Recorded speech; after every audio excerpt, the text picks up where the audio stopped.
I've noticed an upsurge in the amount of sports anime being produced within the last few years. Because of this, we've gotten some exceptional shows, along with some fairly lackluster ones. But that drove me to ask the question, what makes a good sports anime? As a fan of the genre, I've generally followed at least one sports anime per season for a while now, so I think that I've seen a fairly wide variety of styles and presentation of ideas. But before I can tackle the central question, I'd like to generally establish what I'll be referring to as a sports anime. First off, let me describe how a sports anime generally plays out. Our main character either joins or forms a team or club at their school. Next, if they formed it, we have an arc balancing practice with recruiting more members.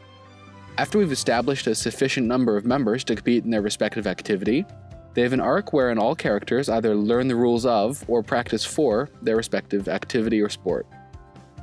After practicing for a bit, they either learn of or decide to participate in an upcoming competition with the goal of winning. Continued practice soon leads to the first match of the competition, and they narrowly scrape by. Rinse and repeat, occasionally losing, until either the show or season ends, or they emerge victorious. Based on the visuals on screen, I'm sure you were thinking of the obvious: Haikyuu, Kuroko no Basuke, Yowamushi Pedal, Baby Steps, and other shows with a generally more accepted idea of sports. But here's the kicker. I was actually describing Love Live the whole time. Obviously, this is where it gets slightly trickier. I don't think it would be a crazy concept to include more or less everything centered around a tournament or competition as a sports show. Look at such productions of Love Live, Chihaya Furu, and even the Dark Tournament arc of Yu Yu Hakusho. For all intents and purposes, they follow the same narrative structure and embark on the journey in much the same ways. Keep in mind that most of the elements I'll be describing apply to pretty much all good storytelling, but the examples that I'll make will be exclusively from sports anime. So that raises a new question. If any competition-based show can be a sports anime, what other classifications can be put on it? Looking on services like MyAnimeList or AniChart, you'll very rarely see a successful sports show with no subgenre. It's this subgenre, in my opinion, that lets it stand out amongst the others just like it. Doing a quick glance through the sports tag on MAL, you can see that the more popular shows tend to have an either drama or slice of life tag as well, showing that people don't just come for the action. As crazy as it may be, I think that what defines the popularity of a sports show isn't actually the sports elements, but rather these side elements, the human drama. For this, just take a look at Haikyuu, whose third season is currently the highest rated show all season, and the sixth most popular show of all time on MAL. What do you think you'll hear when you ask a fan what they like about it? No, pause the video and think about it. I'll wait. Did you come up with an answer? Well, I think that they'd talk about the characters. I think I'm pretty good at remembering character names and personalities later down the line, but Haikyuu is the only show that I can name all of the main cast's first and last name, and the first and last name of basically all the other team captains and their +1. I don't remember them because I tried especially hard or because I studied them, but because they're so well written and memorable. Haikyuu does a phenomenal job at creating sympathetic characters and driving home the emotional responses to those characters. Even the rival teams have such strong motivations and backstories that you find a small part of yourself that wants them to win. And then to drive this home even further, the most sympathetic part of their backstory is always shown immediately before their defeat, creating a very lasting impression. Okay, so I've established that characters are the key driving point in creating a good sports narrative, but good character is such a vague idea. What makes characters good for a sports show? Well, I think it can be broken down into 3 key traits: chemistry, understandability, and perseverance. The chemistry is especially important in team-based sports like Kuroko no Basuke or Haikyuu for seemingly obvious reasons. The characters need to be able to work well to play off one another, and the seemingly organic relationship resonates with the viewer. However, I think that this chemistry is equally, if not more important in non-team-based sports like in Chihaya Furu or Yuri on Ice. Without the other characters, our main character would have no one to be inspired by, seek advice from, or view as a rival. It's common sense that people use one another to grow, and the same is true of characters. Ultimately, without a strong chemistry, one character can only go so far.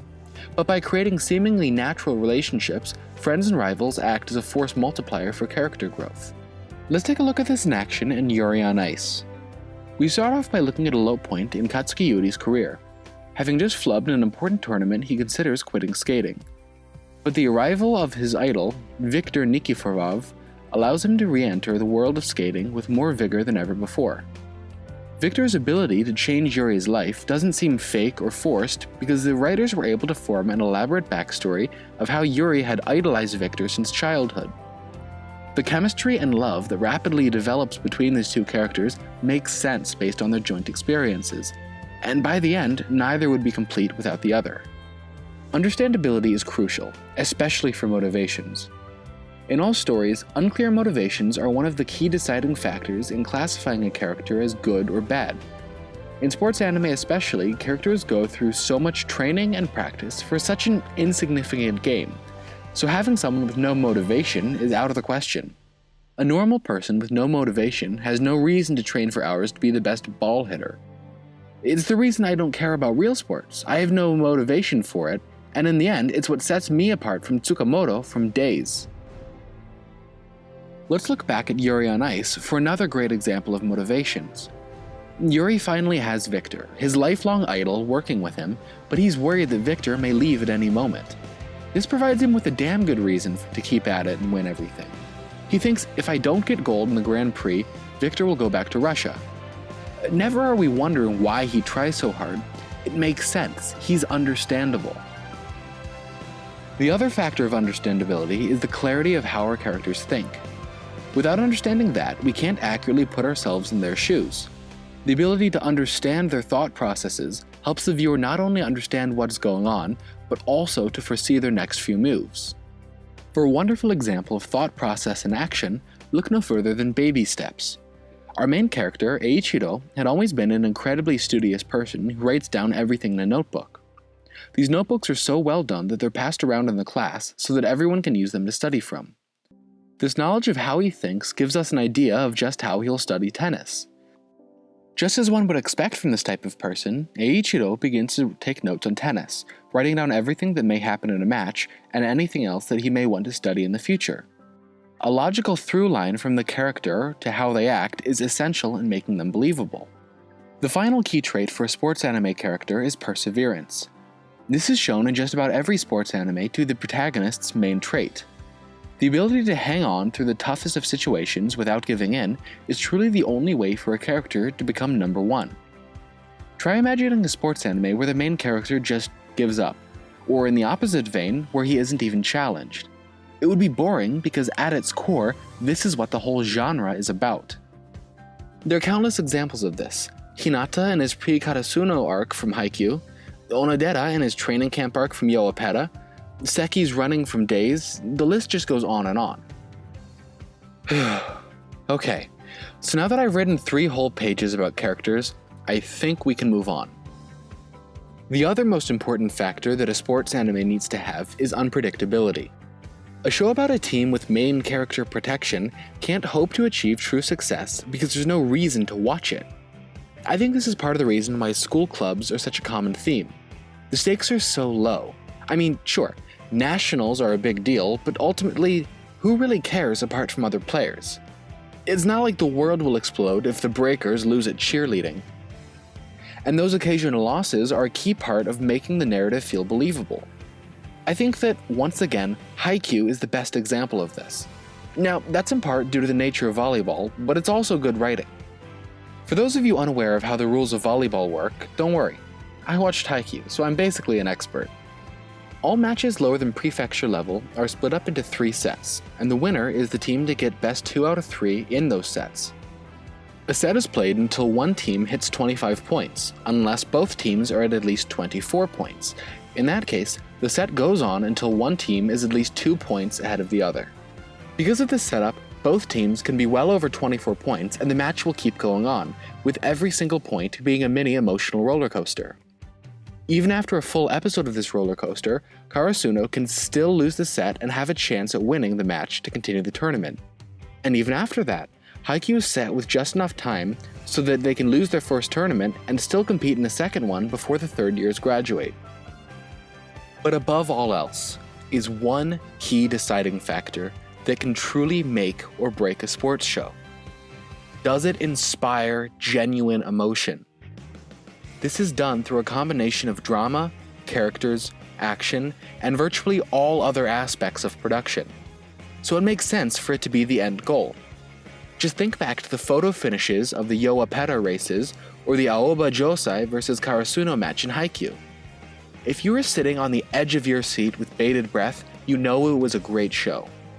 Just think of all the times you ardently defended the best girl from Love Live or felt genuinely happy for Haru and Shirdanshi. The ability to get us wrapped up in the narrative is the end-all, be-all for sports, regardless of genre. So, that brings us back to the original question. What makes a good sports anime? If I were to define it in one sentence, I'd say likable, relatable characters who persevere through defeat and loss. Ultimately, there are other components such as musical score and animation quality that can help good sports anime be great.